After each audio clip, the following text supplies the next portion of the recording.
Welcome to this joint webinar from cameras to cyber assets, rethinking physical security devices as IT endpoints. We'll go ahead and kick off with the basics. If you don't know me, my name is Kevin Sparenberg. I'm the tech evangelist for SecuriThings, and I've spent over 20 years in enterprise IT, 10 of it at an AM10 ranked law firm, and then I went to the dark side, and worked for one of the vendors I used at said law firm for another 10 years. I have extensive experience in monitoring and observability when it comes to network gear, servers, and services. And to top it all off, I've never been in sales, except for that brief stint selling Compaq, Hewlett-Packard, and Packard Bell computers at Office Depot during high school. No one knows those names anymore, and I'm totally okay with that. I'm Ryan Zalokin, Senior Technologist for Axis Communications. I got my start in the IT industry doing large network infrastructure builds and doing voice over IP, as well as doing NAS and SANs environments. But for the last 14 years, I've been at Axis Communications working on our products, and I'm primarily responsible for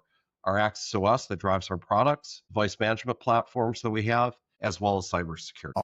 So you've got a handful of IT nerds here. So if you have specific Cisco configuration questions, you could probably ask them, but this is honestly not the time. But what we are going to talk about is we're going to go over a quick agenda just to kind of lay out the real high level of stuff. So I want to talk about some uncomfortable thoughts and then leveraging IT standards, IT mistakes that were made, and allies, not adversaries. Realistically, we want to take lessons at first before saying 100% on board. Yes, we are going to treat everything like IT assets. So let's go ahead and just get started and jump in with those kind of squirm-inducing thoughts. All right. You may feel attacked during this section. I apologize. It's not personal. All right. First one is actually an unpopular opinion. And let's just cut to the heart of the matter. If your physical security devices are on the network, as far as I'm concerned, they're IT assets. Now, people don't love this, but it's an opinion that, when voiced, certainly makes me unpopular. I hear this a lot. People are very passionate about, these are mine, these are not part of this, or A, B, and C. But it's something that, realistically, this is the way it is. It's an asset for the organization, and it's on the network. I read that as an IT asset. Yeah, going back to when I first started with Access, things have changed so much. We really had people that are doing air gap networks, thinking that just by putting their devices on different switch, that was safety. And we've pretty much come to accept that that was indeed not safety. And that actually monitoring devices and knowing their status, whether they're up and down, their health, makes a lot more sense. Yeah. What I always tell people is segmentation is not security. All right. So here's that corollary I mentioned. Since these are IT assets, they should be treated with the same care as like traditional IT assets. Now, from here, I can already feel the squirming. So I don't want to dwell on this too long, because we are going to get into some of the details on this. And let's just go right to some actual facts. So if I want to keep it unpopular, physical security pros are tasked to manage and maintain one of the largest fleets of devices in any organization, probably second only to the people responsible for the desktops, laptops, and phones if you're running voice over IP. That is a huge amount of work. Here's another little bit of truth. The physical security teams rarely have the time nor the technical experience to treat their fleet the way that IT pros treat their devices. I mean, if you speak to a network engineer about a switch, and then they'll just know everything about it. Conversely, as physical security professionals, we only kind of care about that the thing does its job. We don't care all of the nuance around it. We care that when we put a camera online, it records video. And when we tell it to send it over there, it sends it over there. Now, the reality on this is that IT teams don't know what's important when it comes to physical security devices, but you guys do. The devices for each team perform drastically different roles at your company and have different needs. Your IT team probably has a plethora of tools at their disposal, but those tools weren't really built for physical security devices. So Ryan and I can probably noodle about this for a long time. Since about the mid-90s, device monitoring, if we want to talk from the IT side of the house, has become paramount.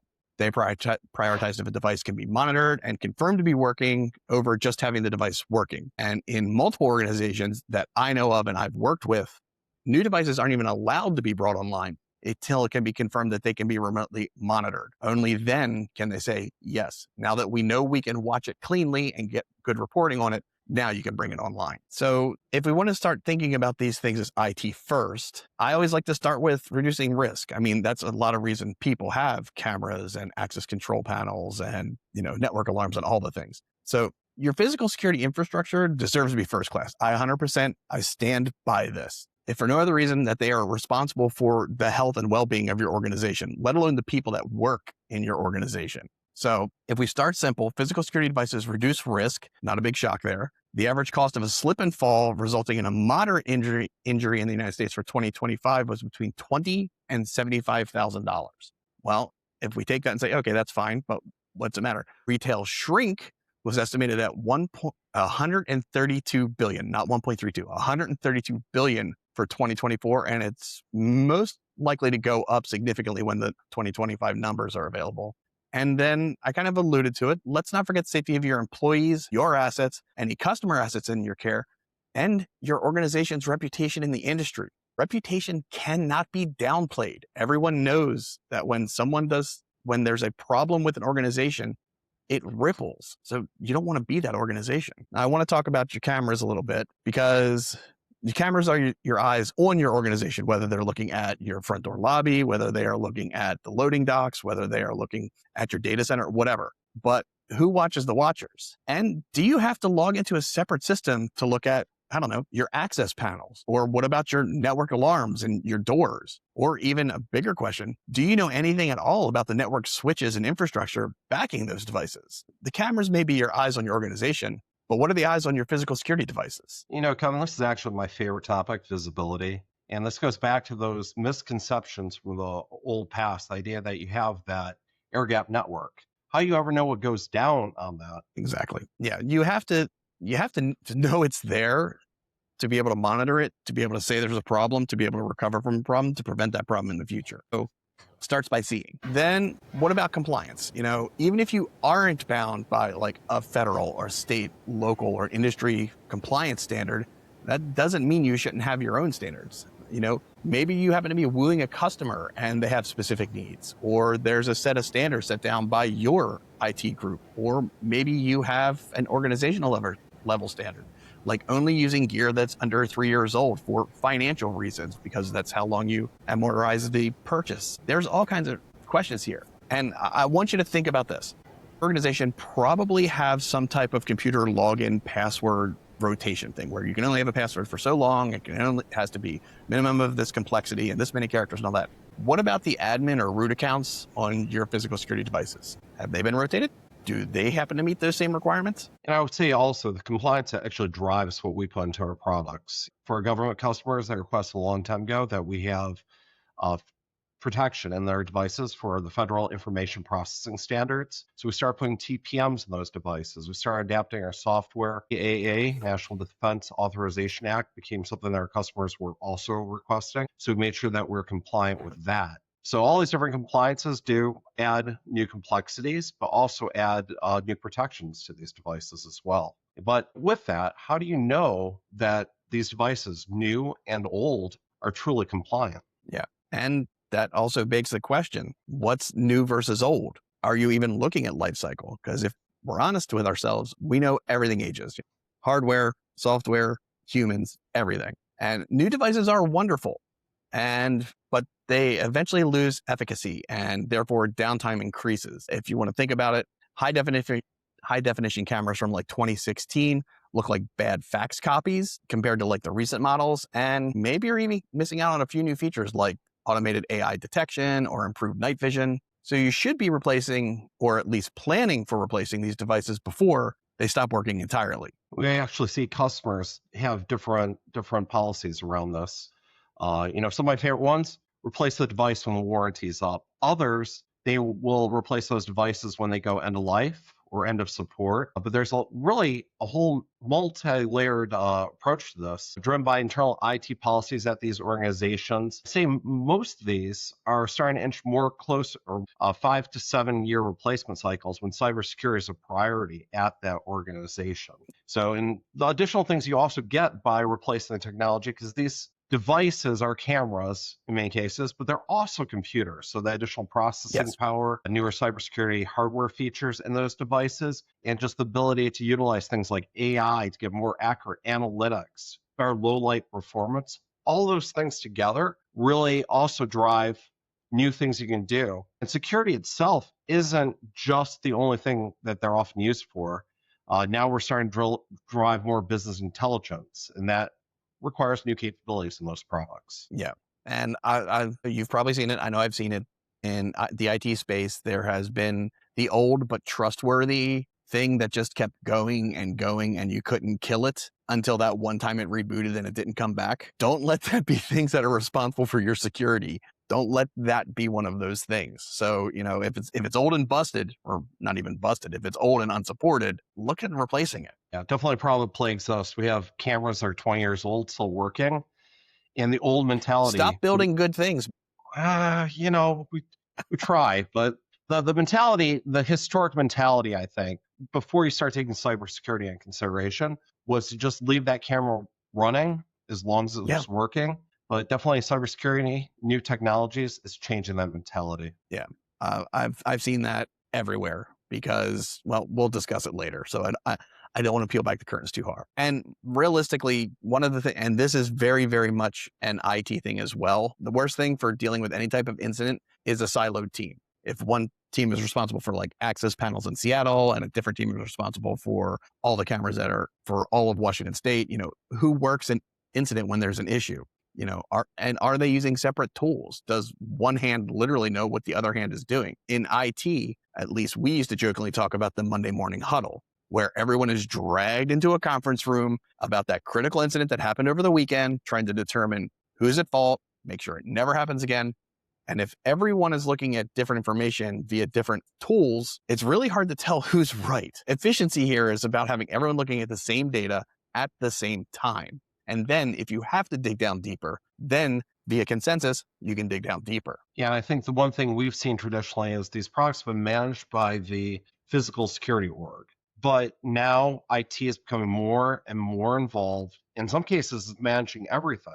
But IT and the physical security org also have different goals, to your point. Yep. IT wants to make sure those devices are functioning optimally on the network, not creating too much traffic, they're reliable, they're up to date. Security might just be worried about the quality of the video that's received from those devices. So very different needs, but visibility into that helps everyone. So as a slight aside, I want to make mention, so every year SecuriThings polls professionals in upper management from very large organizations across multiple industries and asks them about their current, their near future, and their long-term plans. And we always get some interesting information. And I'm just going to kind of pause here for a moment with a couple statistics so you can read through these. Ryan, any of these jumping out at you? Once again, visibility. I think that's a key thing. When I talk to customers, they'll often say, I'll ask them, how many cameras do you have? And they'll say, I got 5,000, maybe more than that. And I'll ask the question, exactly how many cameras do you have?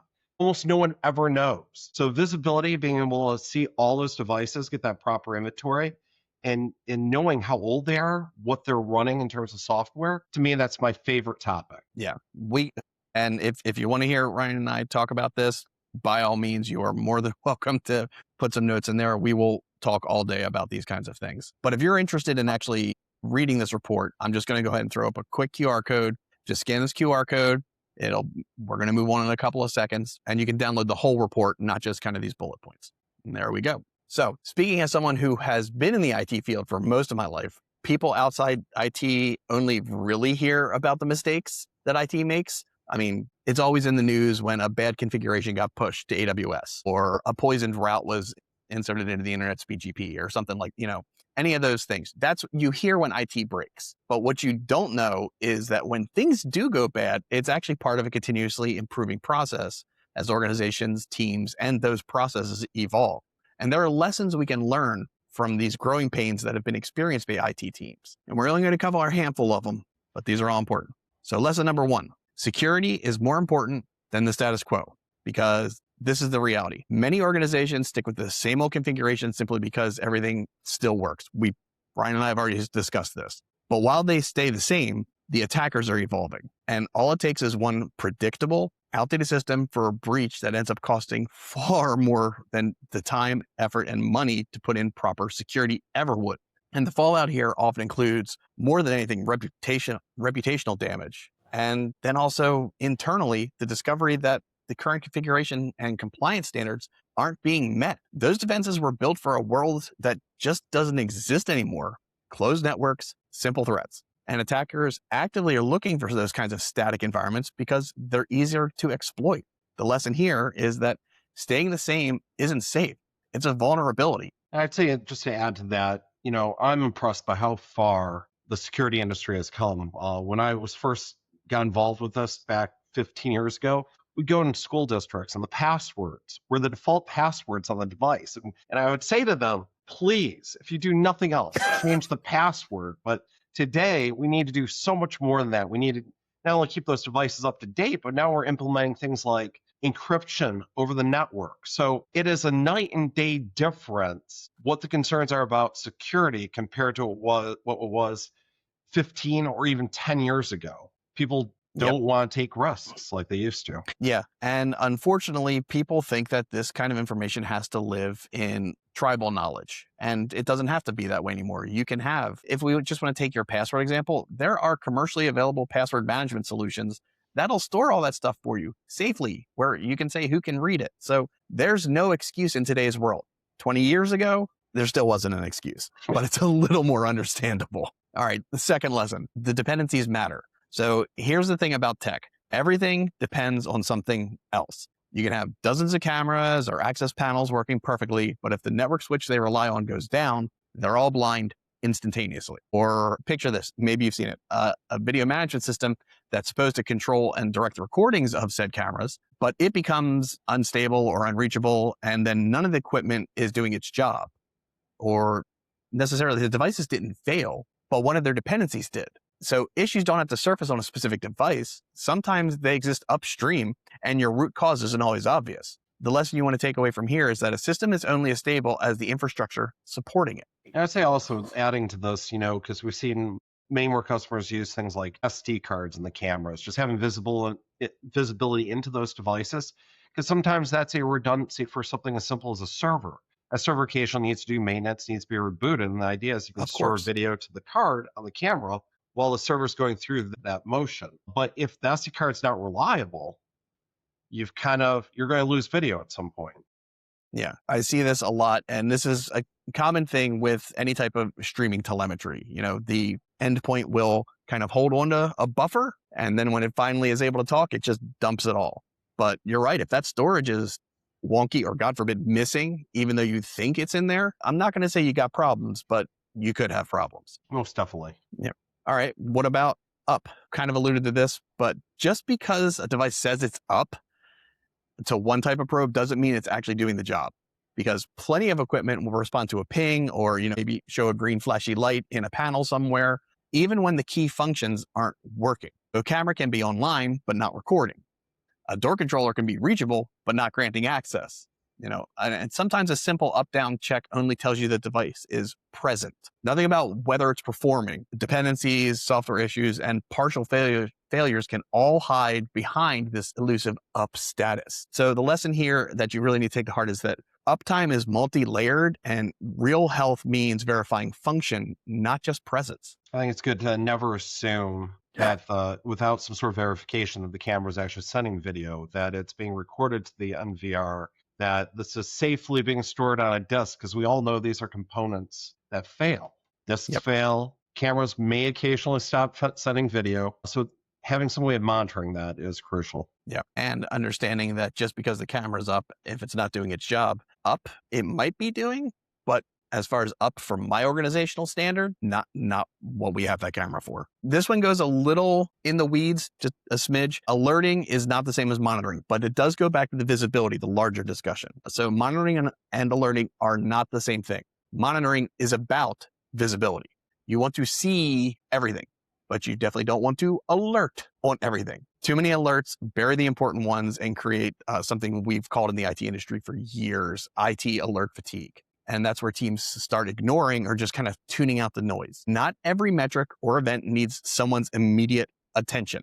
Effective alerting focuses on what actually impacts operations or end user experience, not just what's happening in the system. So I always like to think of it this way. You should monitor broadly and alert selectively. Yeah, I think that, having something that actually maybe prompts you occasionally check makes sense, like you said. But we've had analytics on our cameras that could detect if they were tampered with. But whenever those are used too much, same thing. I think this is a universal thing. People just ignore it and eventually gets turned off and never used again. So Yeah.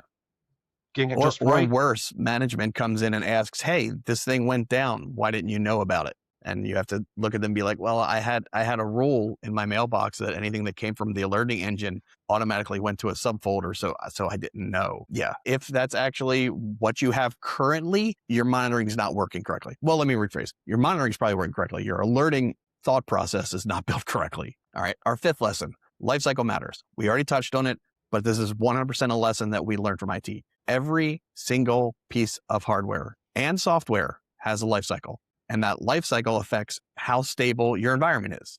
As equipment ages, it becomes less reliable. Components will slow down, they'll fail more often, and maybe they just can't keep up with the modern demands, And software has the same issue. Once it reaches its end of life, it stops receiving updates, patches, and support, and that means small issues can turn into big problems very quickly. And if we rely on outdated systems, we're building on a foundation that gets weaker every single day. So the lesson here is stability depends on staying current, not just staying operational.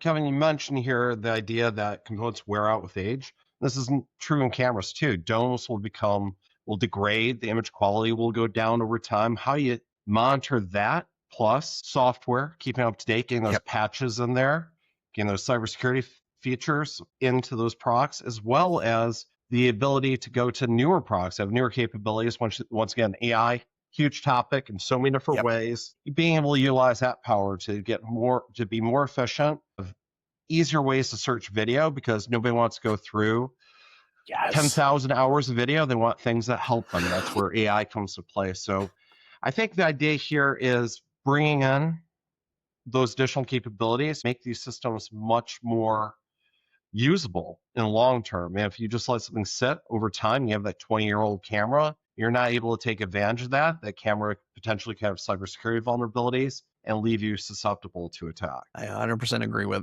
all of that and then some. And the last one that probably doesn't need to be stated, but it's something that we're going to state because if it's not said, people seem to forget it exists, not just on your team, but your management, your executive level. They seem to forget that humans don't scale. I mean, it's super obvious, but we got to say it. When processes rely on people doing repetitive manual work, things get missed. Errors will creep in, and you run the risk of each person doing the work in a slightly different way. Sometimes that's not a problem. Sometimes it is. I mean, as environments grow, that inconsistency and error injection becomes a real problem for your overall environment stability. So clear policies and procedures set the expectations, but automation is what keeps everything reliable. It ensures the tasks are done the same way every single time without depending on someone's memory or their workload or, let's be serious, their availability. So the lesson here is use people for judgment and automation for the repetition. I'd say nothing worries me more than just doing updates, having visibility into that. And you wouldn't believe the number of systems I've run across even today where the software on those devices has never been upgraded. And it's very troubling. I understand that. Whenever, going back to my corporate IT days at the law firm, whenever we had to do firmware upgrades at edge routers, I was a network engineer. Whenever we had to do firmware upgrades at edge router, we didn't have a way to automate that. So that meant we were connecting to something like 33 routers. Oh, that's just the backup. And then 33 more for the primary WAN links, doing upgrades, making sure they go clean. And we had to spread it across all the people because it's a lot of work to do in a single change window. So if there was an automation tool available, I would have totally used it.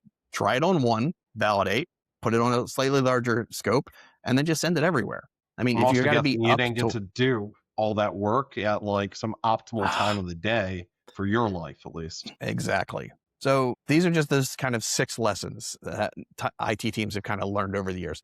Now, there are many, many, many more, but this should be enough for you to see that learning from the past, even if it's not necessarily your team's past, is worthwhile. And also, if you've learned anything from other teams, go ahead and throw it in the chat because I'm always interested in understanding how the various teams and organizations work together. Hopefully, you're nice and tightly knit. And it may sound trite, but having an ally in your corner far outweighs adding another adversary to your list. So you really should be tearing down these walls and building bridges for more than just your own sanity. It's also for the good of the business because IT pros have more than a few things going for them. Like I said, their kind of consolidation into this universal monitoring ideology started in the mid 90s. So that's from years ago.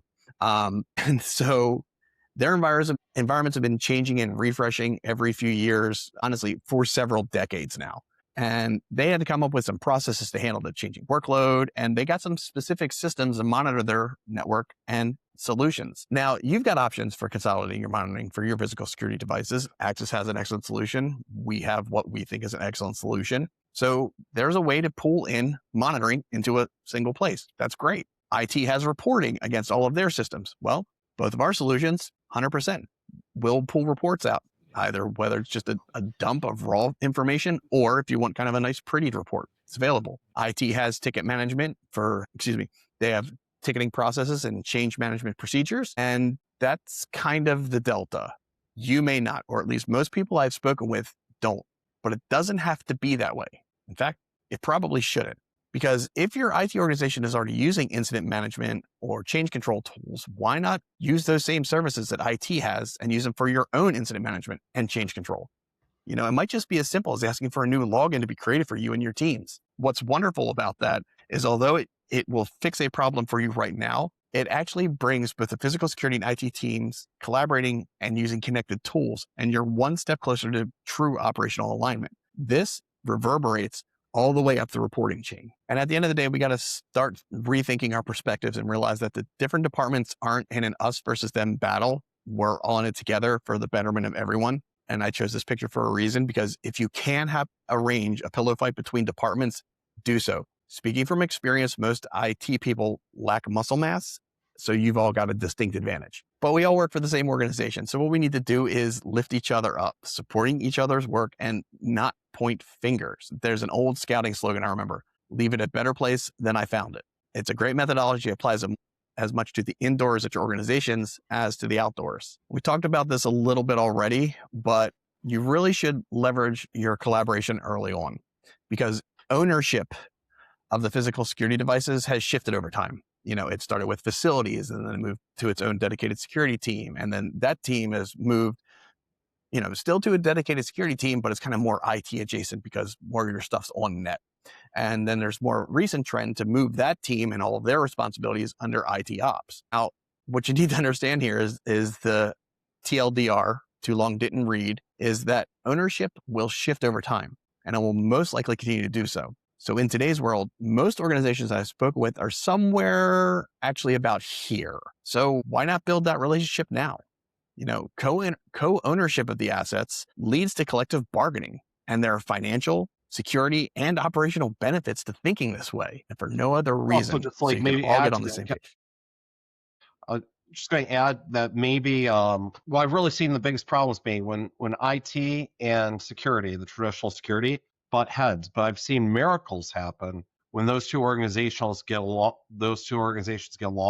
Just in their ability to actually accomplish much more, use IT resources to deploy more switches, more infrastructure to support those security cameras, and so on. It's definitely come a long way. But I feel like security used to keep IT at a very far distance, but it's nice to see collaboration between them. Yeah, a lot of people have kept IT at more than arm's length because of a bad experience X number of years ago. It's not the case. Many of us, myself included, we're very nice. And realistically, the world in this fantastic place, the world isn't always going to be unicorns and rainbows, because there are bad actors out there. So you kind of need to flip the script in your head and think like a bad actor, because once you do, you'll realize that your physical security devices, much like the rest of your IT systems, they're networked together. They are targeted because they are online. Not only are they online, they're typically online 24/7, which makes them easy to find, or easier to find, I should say. And they're critical to the safety and well-being of your organization.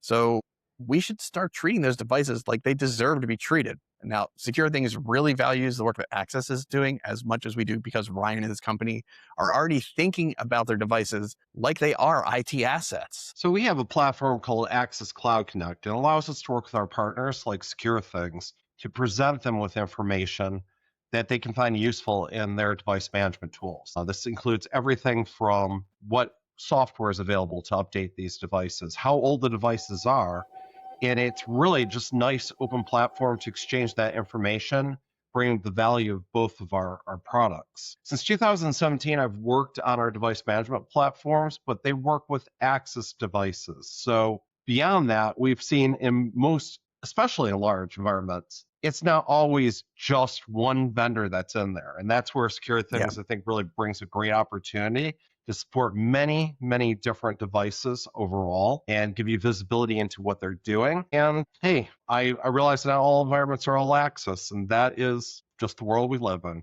Yeah. But SecuriThings can provide you a great amount of information on all those devices as well. Yeah. Anyone who has, if you already currently are logging into your Access Cloud Connect information to look at your warranty or look up any of that stuff, and you happen to be using SecuriThings, build the connection. Just let us do it on your behalf. You don't have to go in and check the webpage. We'll just bring all that information in here for you. And it shows up right next to all the other vendors' information who may or may not have nice replacement information. I think replacement model here is honestly my favorite thing that you guys provide, because I know that this is only good for so long. And then I was like, oh no, I only have a year. I've got to budget this out. And I got to look at all these features. And you're like, well, this is basically the next model up. And I'm like, oh, okay. So my 1993 Ford Taurus, I can just get a 2003 Ford Taurus. Cool. Yeah, especially handy when that one unit fails and there's not a the exact replacement available anymore. So it just makes life easier. So I'm glad you guys displayed that information. Yep. And at the end of the day, the goal for everyone is to have complete visibility to all their devices under their responsibility, complete reporting so that you can share it with your team, with your management, your executive leadership, whoever needs it. Complete control over all those devices, regardless of make, model, or the function they perform in your organization. Complete confidence in all the automated processes, like I mentioned, the password rotations or remote restarts or firmware upgrades or certificate rotations. And now, if you get all of those things, you tick all those boxes, now you've got some free time to plan or learn new skills or technologies, which ultimately lets everyone go home at a reasonable time each and every day. I'd say in the past, spent a lot of time in closets way later in the night than I want to. And the more you can automate, the more your life is going to improve. Just simple facts. Yeah. To the point now that we've all gotten onto it, or most of it has gotten on. Now we're automating our homes. Why aren't we doing this at work? Let's do it at work, because normally I want to be home. So, all right. That's most of this. I want to mention that if anyone is traveling to ISC West, I'm inviting you to sign up for a panel hosted by some of our friends. They'll be discussing how physical security is ever evolving, basically a continuation of this discussion. I'm going to highly encourage you to attend this panel since it has a direct correlation to what you're doing in your job today. So scan the QR code. I'll leave it up for a couple more seconds and register, and it'll add to your calendar. And if you are moving over to ISC, well, guess what? I'll be there. SecuriThings will be there. Axis will be there. Check out our booths. You're welcome to tell them that Kevin and Ryan sent you. So thanks to everyone who joined the session. It's been an honor to speak with you, and for Ryan and I to kind of flex our far too long, sometimes dormant IT muscles. Ryan, thanks so much. I feel like we could sit down and have a couple beers and just nerd out about all the IT problems we had to deal with over so many years of dealing with that infrastructure. And now having to play the part where you almost have to encourage people to be the liaison between IT and the physical security space. Really appreciate it, Kevin. Thank you for having me here, and thank you everyone for attending. All right. Thanks. We'll see you next time.